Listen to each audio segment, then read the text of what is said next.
வணக்கம், welcome to Ammachi's kitchen. இன்றைக்கி துருவிய carrot பொரியல் செஞ்சு காட்டுறேன் வாங்க. துருவிய கேரட் பொரியல் செய்ய என்னென்ன பொருட்கள் தேவைங்கிறத பார்க்கலாம் வாங்க.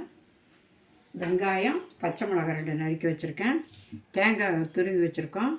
கேரட்டை துருவி வச்சுருக்கோம். இது 4 கேரட்டை துருவி வச்சுருக்கேன். எவ்வளோ வேணுமோ அவங்கவுங்க குடும்பத்துக்கு தகுந்த மாதிரி பண்ணிக்கலாம். இது கருவேப்பிலை.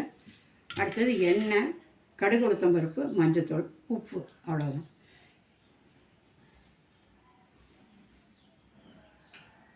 இப்போ அடுப்பு பற்ற வச்சுட்டோம். கொஞ்சம் சிம்மிலே வச்சுக்கலாம். வானல் காஞ்சிடுச்சு. தேவையான அளவு எண்ணெய் ஊற்றிக்கலாம்.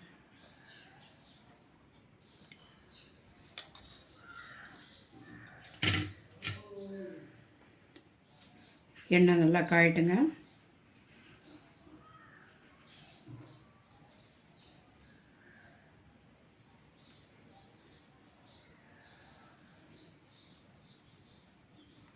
கொஞ்சம் மீடியத்தில் வச்சுருக்கேன். இப்போது கொஞ்சம் சூடு ஏறட்டும்.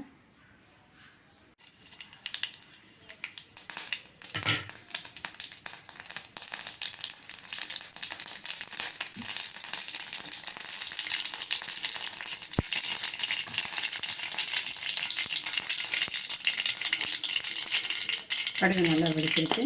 ஒரு வெங்காயம் நறுக்கி வச்சுருக்காங்க. பெரிய வெங்காயம் 1, பச்சை மிளகாய் 2, பெரிய வெங்காயம் 1, கருவேப்பிலை இதோட போடணும்.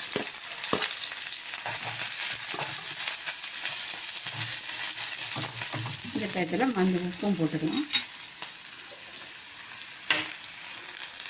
எந்த அளவு தேவையோ அந்த அளவு போட்டுக்கலாம். இப்போ உப்பு பத்தலைன்னா போட்டுக்கலாம்.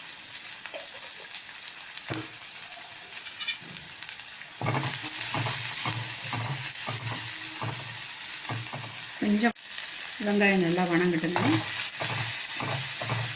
இந்த டயத்தில் கொஞ்சோண்டு மஞ்சத்தூளையும் போட்டு நல்லா சிம்மில் வச்சு மூடி விடுங்க. எந்த பொருளையுமே வணக்கி விடும்போது கொஞ்சம் மூடி விட்டோன்னா சீக்கிரமாக வேகம் நல்லா குழஞ்சி வரும்.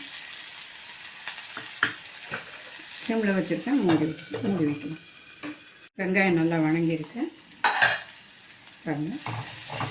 இந்த டயத்தில் இந்த கேரட்டை போடுவோம். திருவண்ண கேரட்டை போட்டோம்.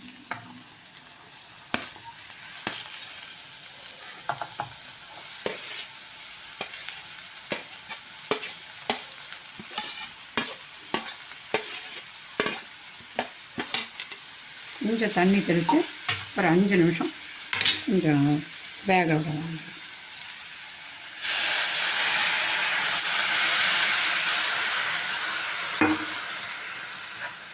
மூடி வச்சிடலாம். கேரட்டு வெந்திருக்கான்னு பார்க்கலாங்க. வெந்திருக்கு. இருந்தாலும் கொஞ்சம் தண்ணி இருந்ததுன்னா எந்த பொரியல் பண்ணாலும் இந்த மாதிரி தண்ணி இருந்ததுன்னா நல்லா தண்ணி சொன்னாலும் இந்த ஒரு காய்களை ஓரமாக நகர்த்தி விட்டிங்கன்னா இந்த தண்ணி நடுவில் மட்டும் வரும். வேற எங்கேயும் போகாது. அது நல்லா அடி பிடிக்காது. நல்லா சுண்டிடும். அதுக்கப்புறம் நம்ம தேங்காய் போட்டு இறக்கணும். அவ்வளோதான்.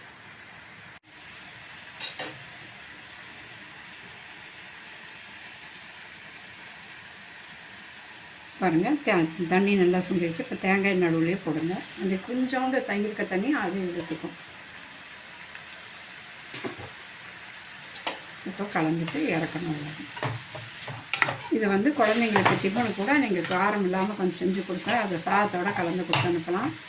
குழந்தைங்களும் விரும்பி சாப்பிடுவாங்க. நம்ம கேரட் கண்ணுக்கெல்லாம் ரொம்ப நல்லது. அதனால் மறக்காமல் கேரட் அடிக்கடி உணவில் சேர்த்துக்கிறது ரொம்ப நல்லது. பச்சை கேரட்டே ரொம்ப நல்லது. அது இந்த மாதிரி துருணை சீக்கிரம் ஆகிடும் இல்லைங்களா?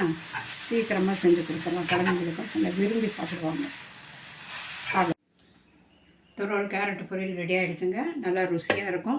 சீக்கிரம் செய்யக்கூடிய ஒரு பொரியல். சாப்பிட்டு பாருங்கள் எப்படி இருக்குன்னு சொல்லிட்டு சாப்பிட்டு பார்த்துட்டு சப்ஸ்கிரைப் பண்ணுங்கள். நன்றி, வணக்கம்.